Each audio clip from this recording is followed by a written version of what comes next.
concerns, Scotland's council leaders and unions have pooled their support. So why is the First Minister pushing ahead with a plan that nobody seems to want? First Minister.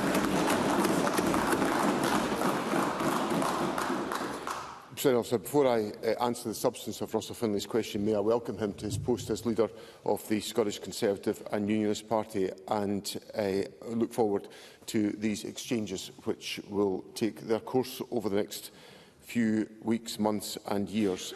On the question of the National Care Service, the National Care Service is a product of consultation and dialogue with members of the public, led by the Feely Review. And the Feely Review concluded that there was such variation in the quality of social care and the effectiveness of social care around the country that there was an argument and a necessity for there to be a national care service to make sure that wherever individuals are in the social care sector in the country, they are able to receive the highest quality of support. That is the foundation behind the National Care Service, and it's on that basis that the Government will pursue the proposition that we've put forward to Parliament. So Finlay.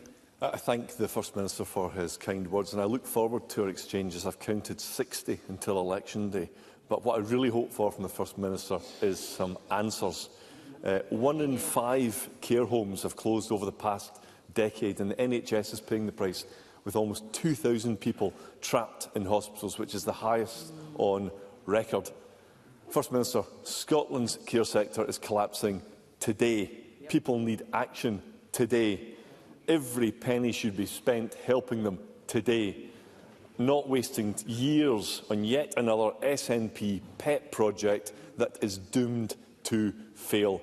So why can't the First Minister see that? First Minister.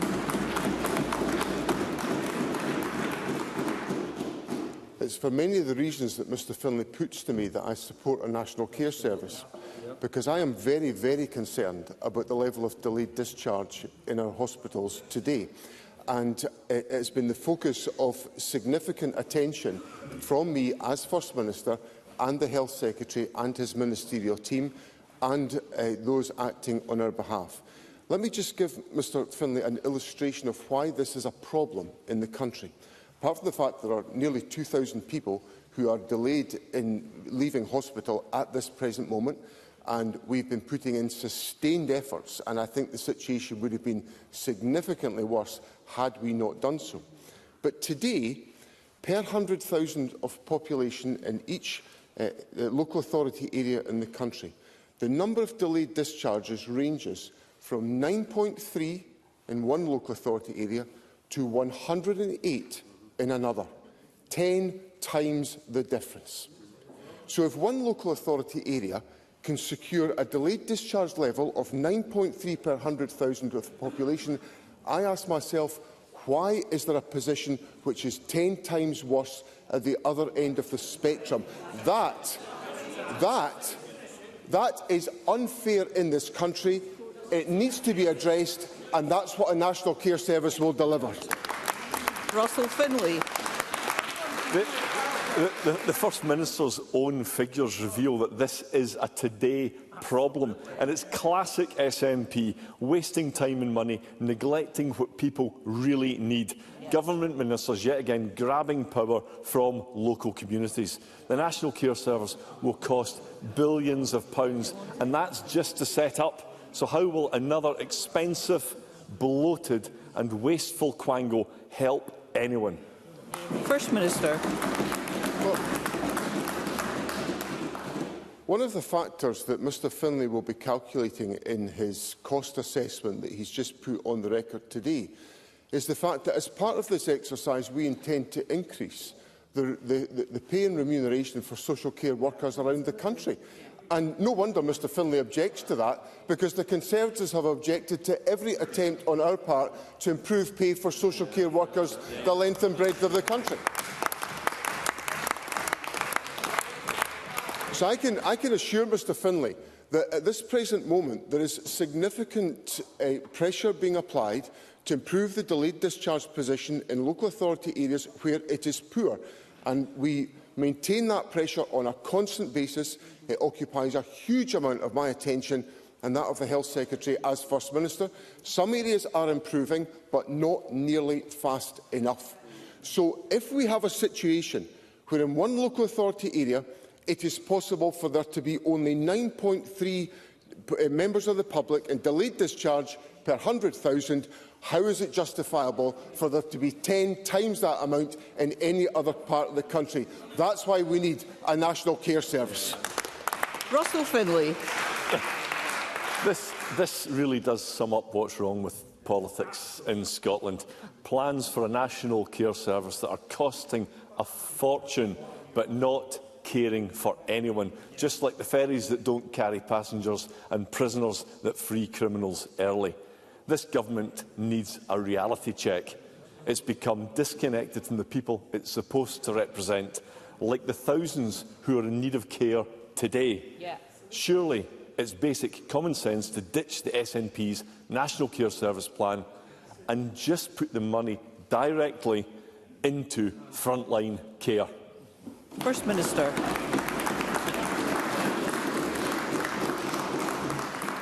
This government is investing in our social care system and investing in the provision of care services throughout this country in a more significant way than is provided for by the financial allocations made to Scotland by the United Kingdom Government. Now, Mr Finlay, of course, was a supporter of Liz Truss. Carry on, First Minister. Members. Don't like it. The Conservatives obviously don't like being reminded that Mr Finlay...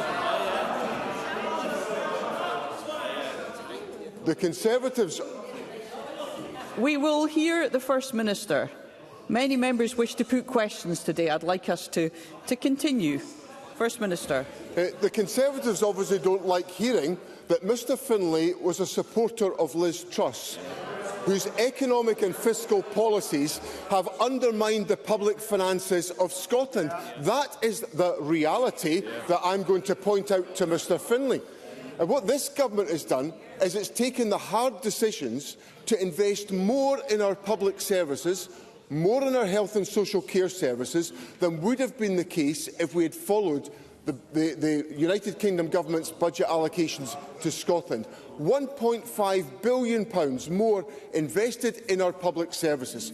So if Mr Finlay wants a lesson in reality, I will tell him that I will not follow the discredited and failed policies of the Conservative Party. We will make our choices here in Scotland to invest in our public services and to protect the people of our country. Question number 2, Anna Sarwar. Thank you, Presiding Officer. For years we have known that delayed discharge is exacerbating the crisis in our NHS. Delayed discharge is when someone is medically cleared to leave hospital but is unable to do so due to a lack of a care package. Almost a decade and countless health ministers ago, the SNP promised to eradicate this dangerous practice. But new figures show that on average 2,000 patients were needlessly stuck in hospital every day in August, the highest number ever on record. That's the equivalent of every bed in NHS Lothian or every bed in Ninewells, Raigmore, Wishaw and Inverclyde hospitals combined.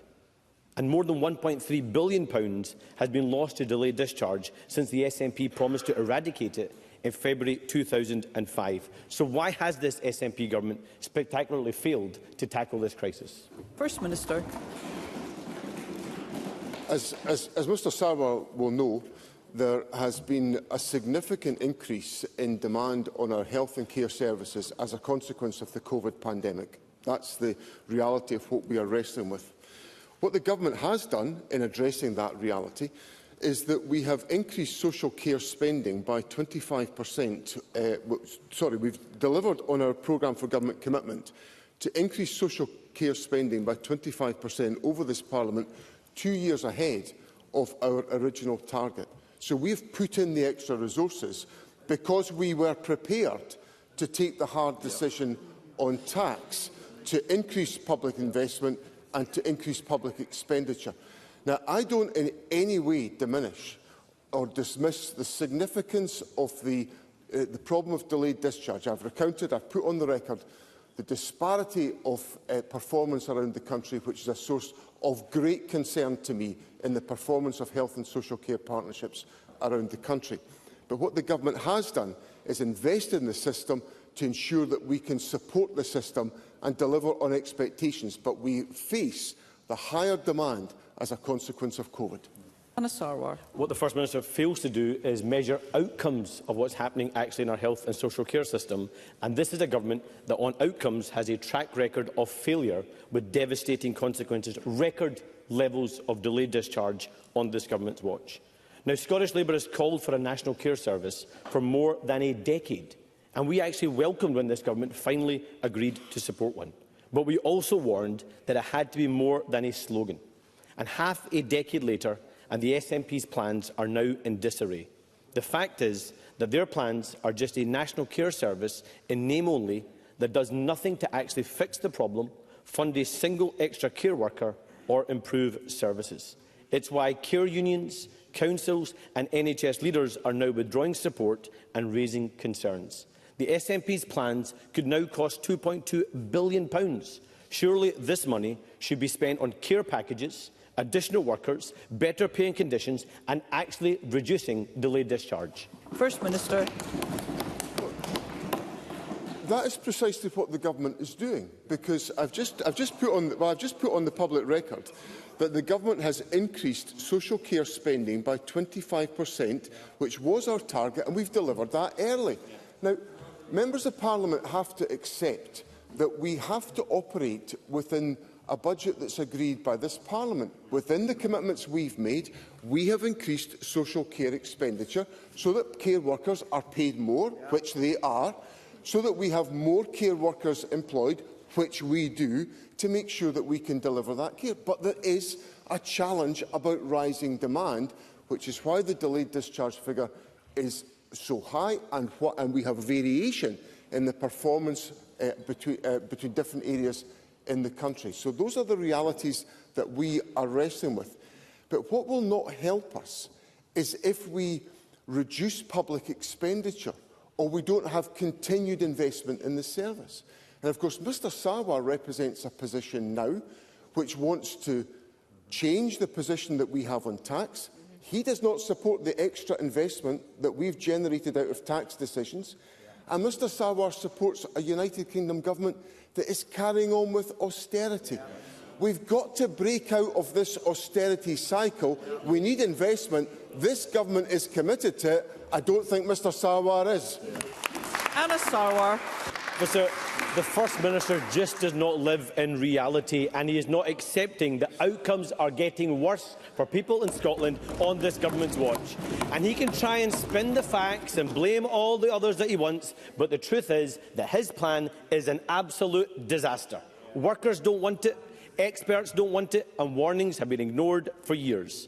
Their botched plans are just a power grab that will waste money, won't improve care and won't address delayed discharge, which is a key factor in the NHS crisis. We support a proper national care service, but as always with this government, no good idea ever survives their incompetence. So will the First Minister wake up to the reality in our NHS and care service, ditch this costly, unworkable bill and bring forward a credible alternative plan to fix the crisis they have created? First Minister. I'm interested in all that Mr Sarwar said today. Unless I misheard him, I don't think at any stage did he talk about service users. Exactly. Because service users want a national care service. That's who wants a national care service, because they are deeply concerned by the issues. They are deeply concerned by the issues that we are working to wrestle with. Now, what I would say to Mr Sarwar is the government will engage constructively with all interested parties about the establishment of a national care service, because we want to improve outcomes for members of the public. We are committed to doing exactly that, and we will engage constructively with the Labour Party and with anybody else about their ideas about taking forward the national care service. But what we have to be aware of is that when members of Parliament come here demanding investment in our public services, they have to be prepared to support the means to make that happen. Now, that doesn't happen if members of Parliament come here and oppose what we are doing on tax. It does not happen if members of Parliament, as Mr Sarwar told me during the election campaign, say there will be no austerity and then deliver austerity in the United Kingdom government. That does not add up. That will not meet the needs of patients in our country. That will not deliver on the better outcomes for people in our country. Question number 3, Patrick Harvie. The world's failure to address Israel's impunity, to protect civilians or to prevent war crimes has made escalation of violence in the Middle East inevitable. And through devolved funding decisions, the Scottish Government does have a role here. There have been far too many deaths. The brutal killings on October the 7th, genocide inflicted on the people of Gaza and the bombardment and invasion of Lebanon, and now the world faces an imminent threat of full-scale regional war. We need immediate ceasefire in Gaza and de-escalation in the wider region, but the Prime Minister continues to provide arms and political support to Israel regardless of the consequences. Remembering that there are devolved funding decisions involved here, what is the First Minister's response to this crisis, and will he join us in calling for de-escalation and for the UK Government to end its complicity in war crimes being inflicted on Palestinians and others? First Minister.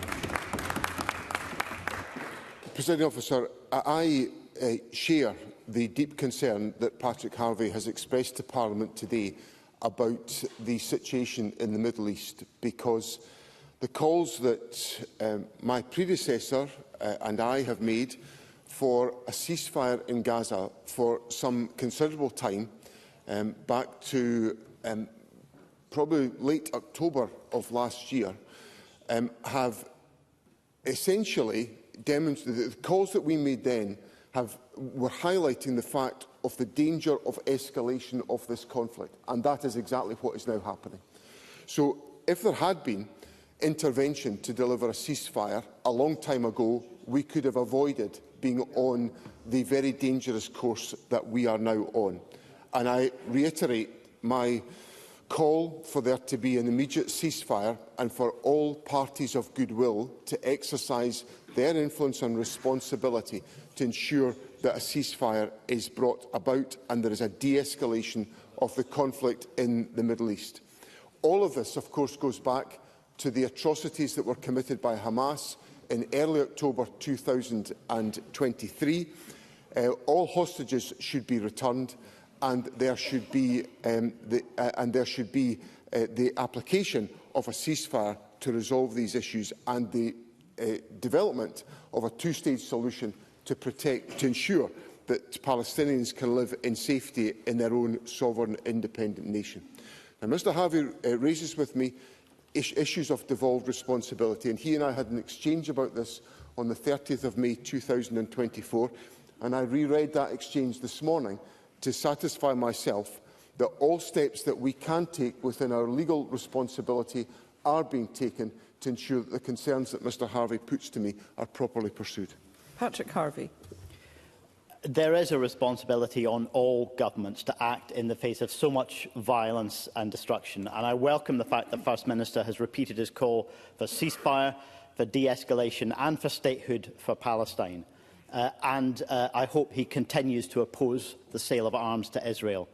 But the Greens have repeatedly raised the track record of the Scottish Government in giving grants to the companies that are producing those weapons and are profiting from the killings.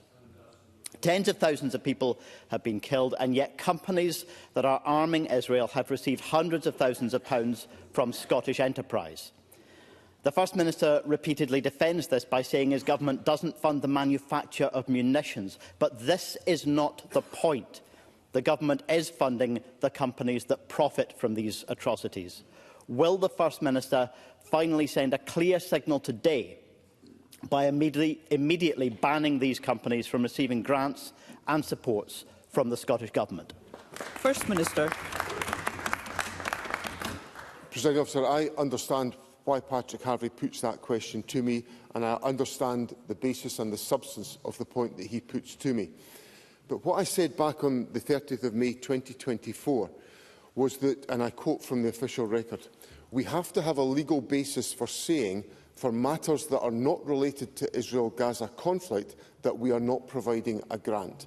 And that is the key legal test that the government has got to satisfy, because the government, whatever else is happening in the world, this government has got to act within the law, and it will act under the law under my leadership, because I believe fundamentally in the rule of law in all circumstances. It would help if many other people believed in the rule of law as well in resolving some of these issues. So I don't in any way dismiss the points that Patrick Harvie puts to me, but I simply say that I have to act within the law, and I will explore once again, as I've assured him, and I will keep this under review, as to whether there are any actions we can take which will properly address our legal responsibilities, but also address the moral and ethical issues that Mr Harvie fairly puts to me this afternoon. Question number 4 has been withdrawn. Question number 5, Brian Whittle. Thank you, Presiding Officer. To ask the First Minister, in light of the recent reports of an increase in alcohol-related deaths in Scotland, what steps the Scottish Government is taking to reduce excessive drinking? First Minister. Senator, the recent statistics are a stark reminder of the challenge our nation faces in tackling alcohol harm.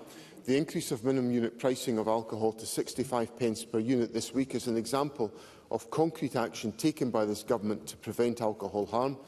Research estimated that our policy saved hundreds of lives and likely averted hundreds of alcohol-attributable hospital admissions compared to what would have happened without minimum unit pricing in place.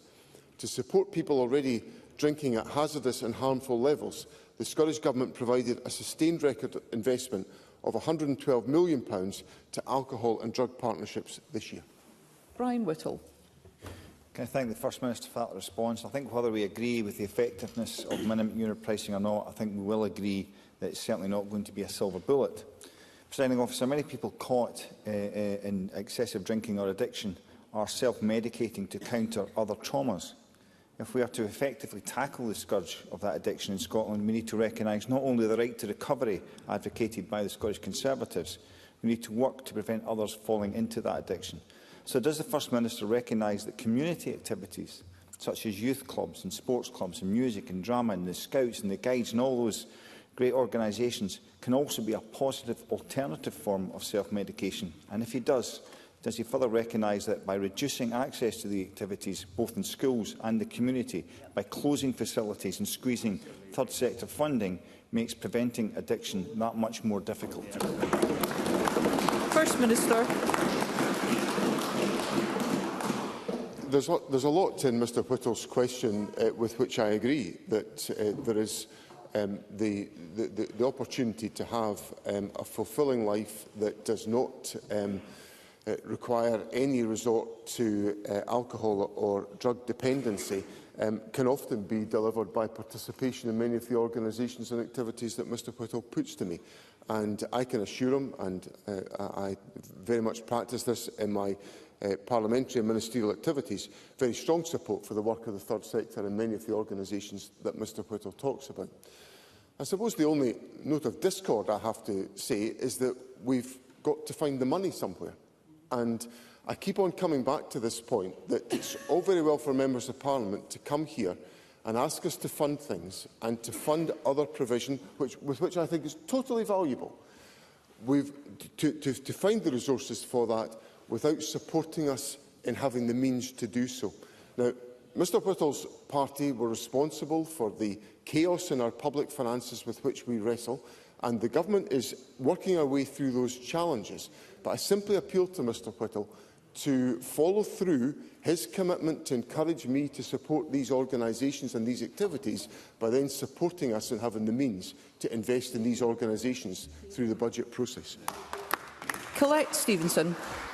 Thank you, Presiding Officer. Would the First Minister agree that the minimum unit pricing on alcohol has already proven itself, given that Public Health Scotland and the University of Glasgow analysis estimates that the policy has reduced alcohol deaths by 13.4% and hospital admissions by 4.1%, and in addition to innovative policies like minimum unit pricing, can the First Minister outline the actions actions the Scottish Government is taking to support people seeking treatment for alcohol-related issues?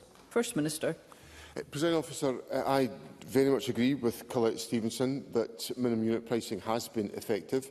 There was recent commentary in the Lancet, which was a contribution by internationally renowned public health experts that stated, and I quote, that policymakers can be confident that there are several hundred people who are alive today as a result of minimum unit pricing. Now, that's something that I think we should all welcome as the effectiveness of policy.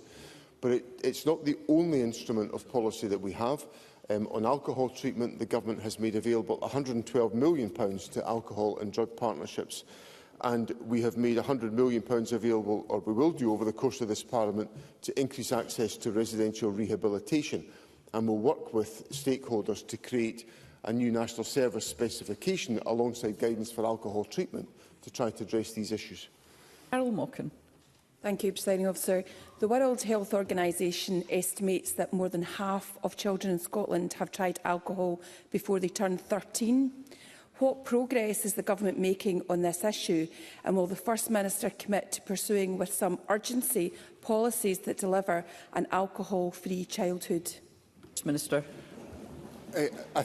I agree fundamentally with the point that Carol Mockin puts to me, and the Government is, of course, taking forward a number of measures under consultation in relation to alcohol marketing, which is designed to achieve the objective that Carol Mockin understandably puts to me today. So I reassure her that that is part of the Government's programme to put in place the measures which avoid children having exposure to alcohol in their childhood, to enable us to have more positive outcomes for those young people.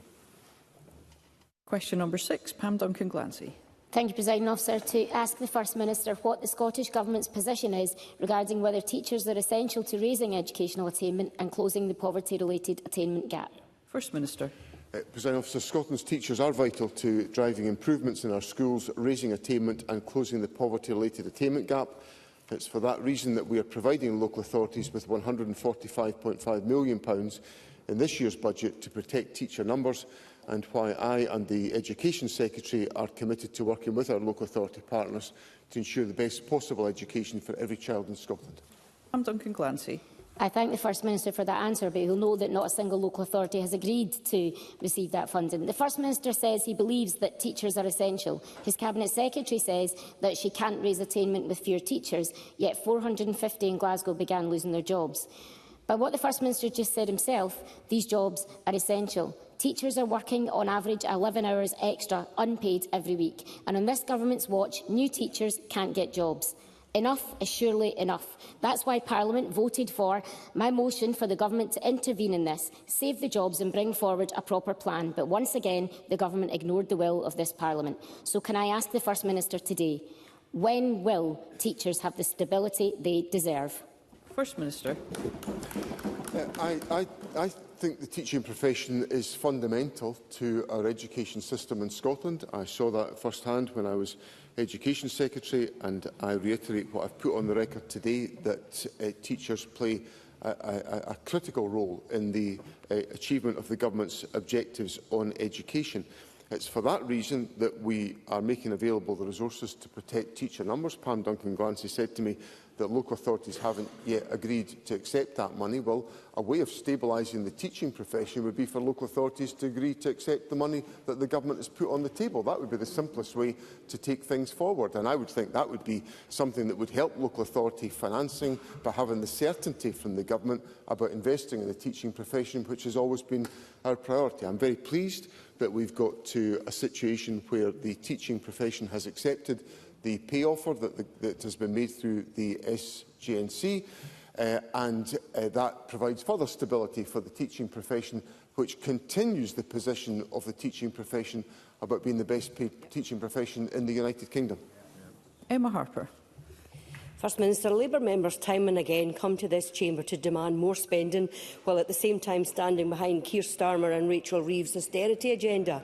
So does the First Minister agree with me that it is vital that the UK budget commits to investment rather than austerity, and that it is for all parties to join with the SNP in making that case to the UK Government? First Minister, I am not entirely clear that that question related to the substantive question on the paper. I will therefore call Liam Kerr. Very grateful, Presiding Officer. Teaching jobs instability extends to supply teacher posts. Now, recent figures from the Scottish Teachers for Permanence campaign suggest 80% of supply teachers have had little or no supply work this year, and in some councils over 60% had less than a month. Now, taken with Pam Duncan-Glancy's statistics, this all paints a picture of job insecurity, negative impact on pupil experience, financial uncertainty, and little encouragement for those seeking to join the profession. So can the First Minister provide Parliament with a published strategy to address the teacher recruitment and retention crisis, or is his government making it up as they go along? First Minister. Well, as Mr Kerr will know, teachers are employed by individual local authorities, and well, if we've now got to the point that the Conservative Party groans when statements of fact are put on the record, the Conservative Party is in a pretty dismal position. So, let's hear one another. Local authorities employ teachers, and the Government works with local authorities on workforce planning, because all of these factors are taken into account when it comes to the setting of the admission levels into initial teacher education, which is a collaboration between the Government and local authorities, which is the point I was going to make before the groaning started from the Conservative benches. So that is the workforce planning that is undertaken within Scotland to make sure that we have a sufficient supply of qualified teachers to contribute to the education profession. So that's the work that's undertaken. I'll ask the Education Secretary to reflect on whether there's further refinements are required in the light of Mr Kerr's question. But we do undertake workforce planning because it informs the admission to initial teacher education, which is critical to make sure we have all the skills necessary for our teaching profession in Scotland. Thank you. We move to constituency and general supplementaries, and I call Ben McPherson. Thank you, Presiding Officer. Over recent weeks, a number of constituents have contacted me regarding concerning incidents that have taken place on Scottish Government-owned land in Granton. Most worryingly, a fire was started that damaged a substation and left local residents without an electricity supply for many hours. The land is designated for an exciting new development by National Gallery Scotland, which I hope will proceed soon. In the meantime, however, my constituents and I would be grateful if the First Minister and colleagues could quickly consider how the Scottish Government can take more action to secure the land, to reduce risk, criminality and antisocial behaviour in the area. First Minister. I understand the concerns that Mr McPherson raises on behalf of his constituents, and I give him the assurance that we will do all that we can to encourage the securing of this particular site. We'll work very closely with the City of Edinburgh Council and Police Scotland to identify solutions to the challenges that are faced in the Granton area. As Mr McPherson knows, the project for the National Galleries is an important commitment on the Government's behalf, and we look forward to taking the necessary steps to secure that site in advance of the development of that particular site. Oliver Mundell. Thank you, Presiding Officer. As part of Dyslexia Awareness Week, Dyslexia Scotland and the University of Glasgow yesterday published a hard-hitting research project looking at the experience of 1,400 adults with dyslexia. The report highlights a number of areas of concern, including challenges in obtaining an adult assessment with formal education. 80% of participants said this cost to getting this assessment was preventing them from having their dyslexia identified, and 3/4 said it was negatively impacting them in the workplace. These concerns have been raised numerous times before, with little progress. So will the First Minister agree to meet with Dyslexia Scotland and a cross-party group of MSPs to discuss the findings, and will he finally agree that the Scottish Government should fund these important assessments for all adults? First Minister.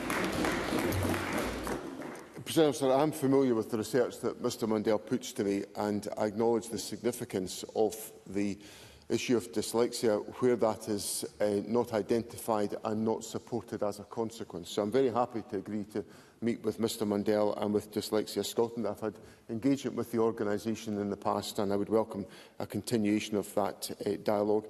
Obviously, there are financial implications of putting in place of meeting the costs of the assessments that Mr Mundell puts to me, but we will have those discussions and identify what further actions the government can take to support the legitimate aspirations that Mr Mundell puts to me.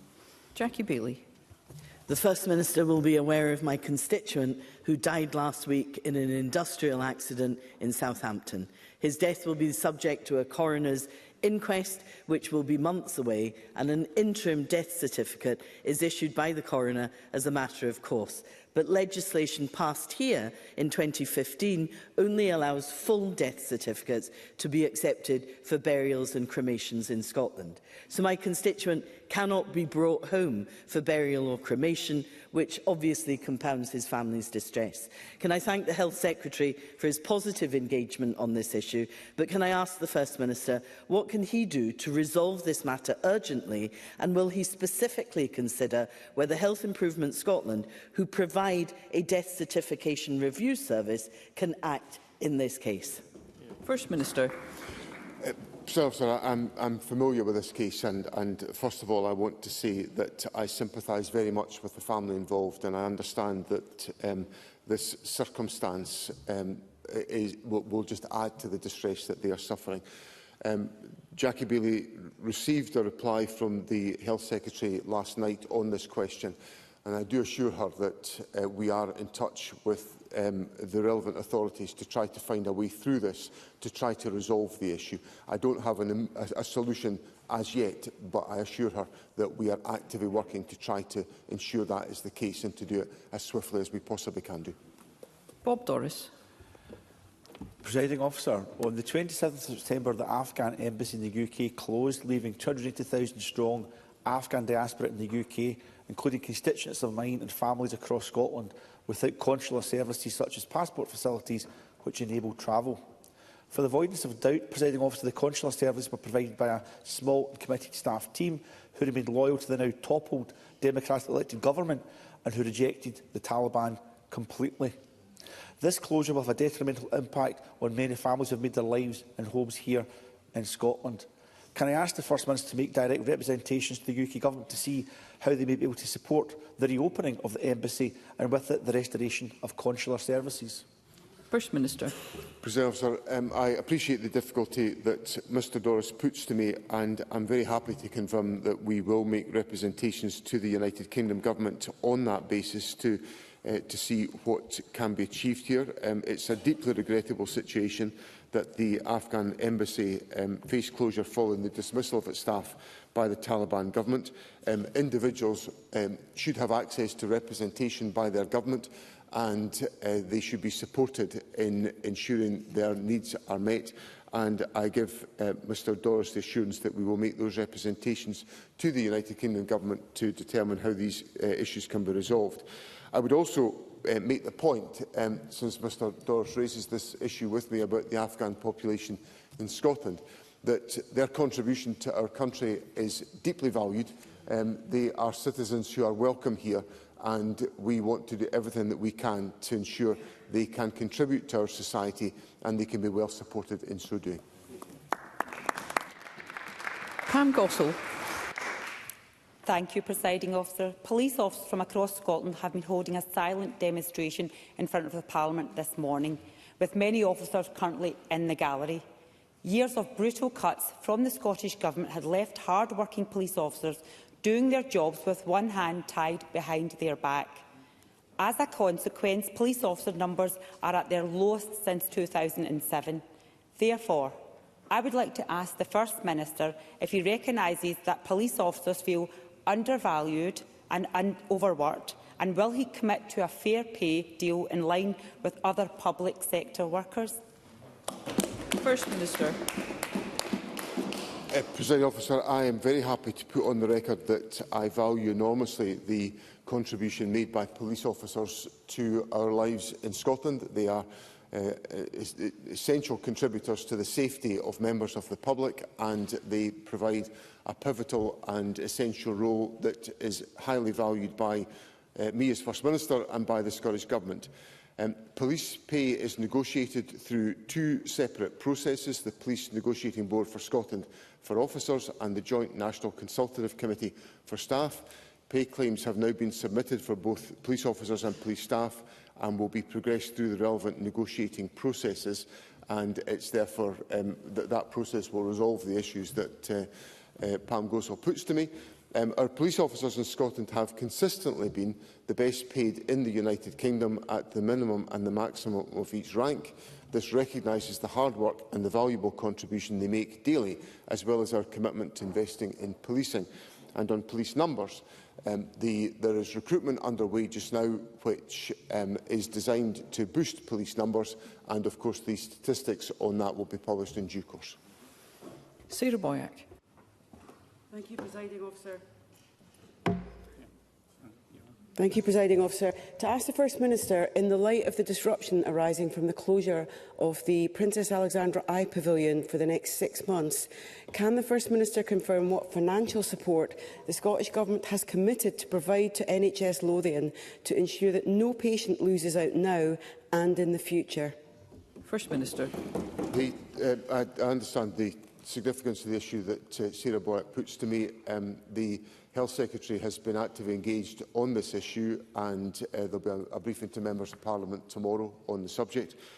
We are in discussion with NHS Lothian about the arrangements to ensure the continuity of service to individuals that will be affected by the closure because of the structural issues that we have to confront, and the Health Secretary will keep Members of Parliament updated about the steps being taken to make sure the concerns that Sarah Boyack puts to me are properly and fully addressed.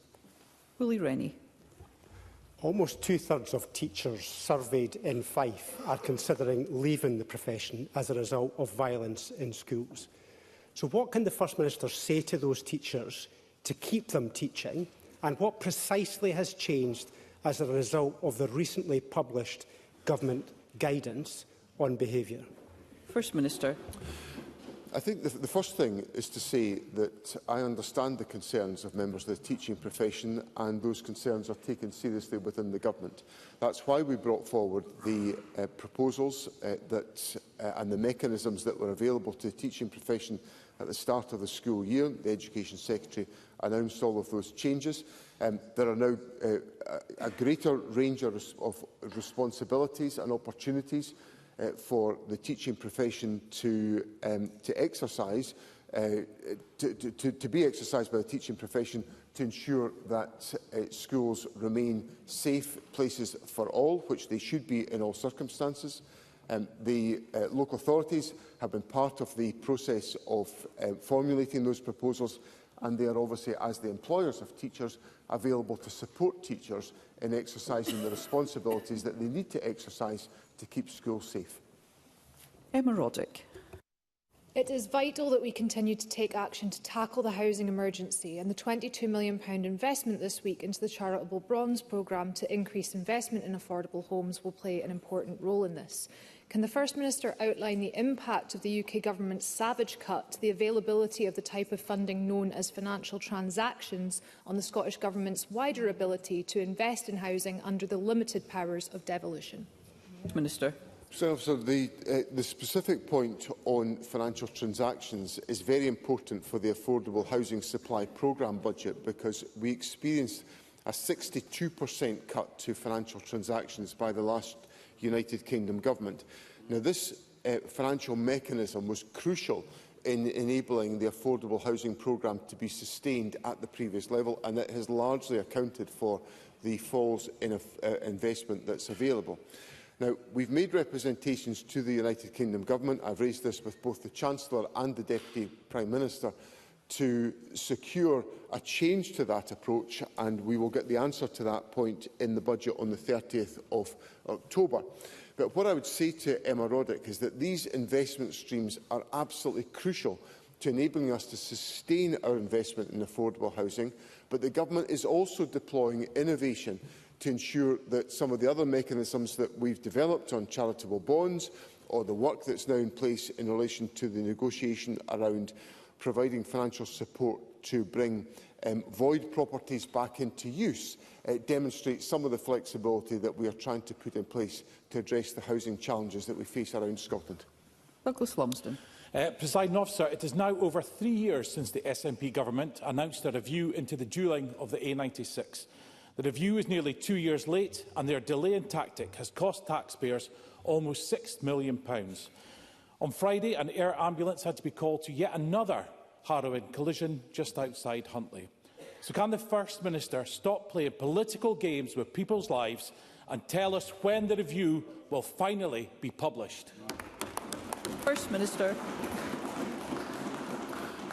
The Government has made clear our commitments in relation to the A96, including dualling the A96 between Inverness and Nairn and the Nairn bypass, and there is a review underway in relation to the remainder of the route.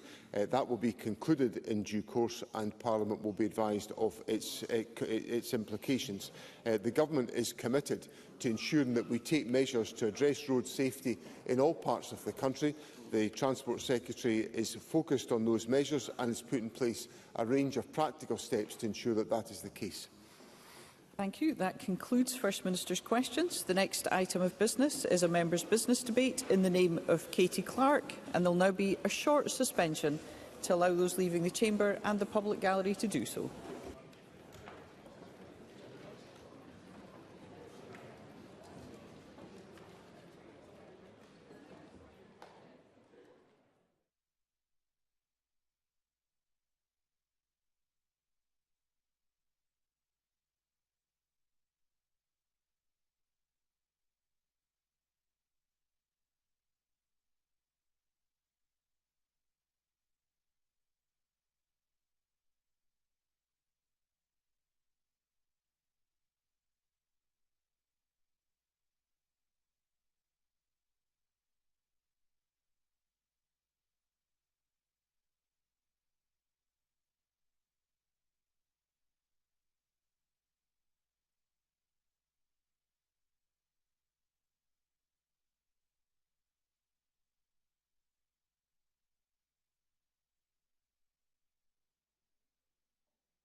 Okay, the next item of business is a member's business debate on motion 12723 in the name of Katie Clark on Ardrossan Harbour. The debate will be concluded without any questions being put. I'd invite members wishing to participate to press the request to speak buttons, and I invite Katie Clark to open the debate around 7 minutes. Ms Clark. Thank you, Presiding Officer, and I'm very grateful to all members who have signed the motion to enable this debate to take place. Ardrossan has been the main ferry port to Arran for 190 years, because the Ardrossan to Brodick route is the shortest, quickest and most convenient way to get to and from Arran for most people. Infrastructure has built up around the port at Ardrossan, including transport, such as railway links, and the town's economy is heavily dependent on the ferry route. 8 years ago next month, MSPs and local councillors from various political parties joined members of the public and businesses to demonstrate their fierce backing to have the retention of the Ardrossan to Brodick ferry route. The A to B campaign was launched in response to the then Transport Minister Hamza Yousaf's announcement that there would be a wide-ranging feasibility study to examine the future of the Arran route, following a bid to move the service from Ardrossan to Troon. The study looked at the options under 4 broad pillars: connectivity, reliability, overall operational cost and socio-economic considerations. And having looked at all of the evidence, The decision was taken to retain Ardrossan as the mainland port for the Arran ferry service, as this was clearly the best option. Fast forward to now, 8 years from the launch of the Keep It A to B campaign, and again local residents, businesses and groups in Arran and Ardrossan still not have any certainty that their lifeline ferry service will continue from Ardrossan Harbour due to the disastrous failure to commence work at Ardrossan.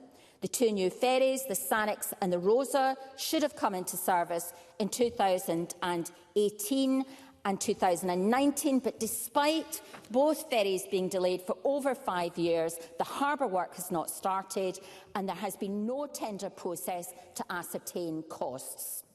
The Scottish Government decided to commission the Sannox and Rosa with a design that required the reconfiguration and upgrading of Ardrossan to enable the vessels to berth. They knew they didn't have the infrastructure in place with ports and indeed fuel. This commissioning decision meant that decisions had to be made about the future of the port. The port is owned by Peel, and it was obvious to those experienced with that owner that there may be problems with coming to a decision that Peel would agree with. So despite the ferries being more than 5 years late, no work has started at Ardrossan. The delay of these 2 ferries has already cost the local economy millions of pounds on the island of Arran, which of course is heavily dependent on tourism. In Ardrossan, which has some of the most beautiful beaches and views along our coast, we also suffer from some of the worst deprivation in North Ayrshire, and moving the ferry service would surely tear the heart out of the town. The Sannox started berthing trials at Brodick this week, and hopefully that service will start later this year. But that will not be going to Ardrossan. It's been rerouted to Troon. And there's real concern that the ferry service will never come back to Ardrossan. Presiding officer, last night, more than 340 people, residents, businesses and other supporters met in the Ardrossan Civic Centre at the inaugural meeting to launch the Save Ardrossan Harbour campaign. Many more were unable to get into the room. It feels like Groundhog Day. 8 years on from the Keep It A to B campaign, 8 years on from the argument being won on Ardrossan, 8 years on, and local people still can't get an assurance from the Scottish Government that there is a cast-iron commitment to keep the Arran ferry service operating out of Ardrossan in the future. It's also now been 6 years since Transport Scotland approved proposals to redevelop Ardrossan Harbour. Constituents rightly feel angry and frustrated. You couldn't make this up. We've had enough time wasting. We've had enough excuses. I have no doubt that the work would have been completed by now if the port had been in public ownership, which is why Labour have been calling for the port to be brought into public ownership for a number of years. The future of Ardrossan as a ferry port with integrated ScotRail train services must be preserved. We must get that commitment from the Scottish Government, and I'd be glad to take an intervention from the local member. Kenneth Gibson. Before taking an intervention, since harbour privatisation in 1992, Labour's controlled the Council for 26 years, Westminster for 13 years, it was in control here for 8 years.